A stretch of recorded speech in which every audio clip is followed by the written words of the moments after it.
first Unravel was the darling of E3 when it was announced back in 2015. And this year, the developers, Coldwood Interactive, not only announced a sequel, Unravel 2, but they also released it at the same time. This puzzle platforming series stars Yarny, a little humanoid creature made of wound-up yarn. And this time around, Yarny now has a friend. The two are attached by a thread that lengthens and shortens as you move further or closer to one another. You can play the entire game solo or in local co-op. Gameplay is the same for both players. You'll largely be swinging from your yarn or using it to tie bridges to bounce higher. There's sections to jump through and danger to run from. All there to be tackled together. Oh, I always love couch co-op. There are some genuinely enjoyable moments of teamwork to be had, using your combined brain power to move forward. But there's also many parts, in fact, maybe most of the game, that's actually easier to complete solo. Yeah, I found that too, especially those swinging sections.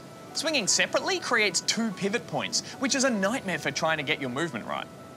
It's like walking a big dog and having it pull you around. Oh, that sounds great. I love dogs. Yeah, but imagine all the pulling and none of the dog. Oh no. Yeah. Luckily, one Yarny can wrap themselves around the other at any time, giving just one player control. This is really handy for tricky sections because only one person needs to get it right. Yeah, that might be one of my favourite things in Unravel 2. You can either be really involved or you can take a bit of a backseat. Plus, you're not slowed down if your buddy needs a bathroom break. But I have to say, as a big platformer fan, I did find it all a bit too easy for me.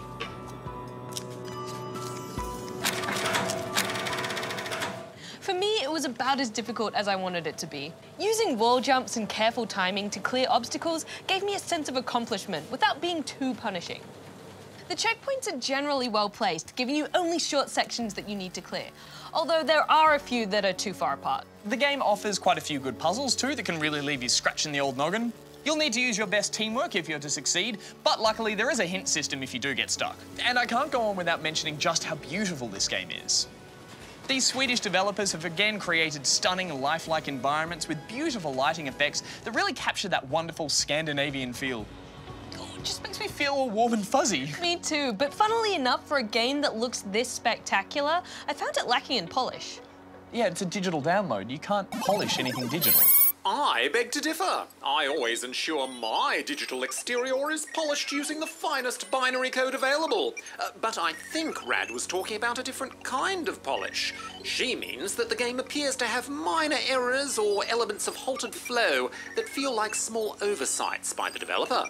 Ah, Darren, you took the words right out of my mouth. Wait, you didn't actually take the words out of my mouth, did you? He can't do that, can he? Well, when you put it like that, I can see what you mean.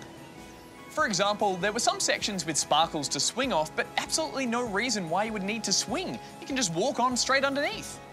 And sometimes I did feel like the controls or environments didn't behave as expected. Yeah, me too. There's also a bit of story in this game, told by ghost-like figures in the background. But for me, it didn't really make much sense and didn't add anything to the game. I don't feel like I connected with these characters.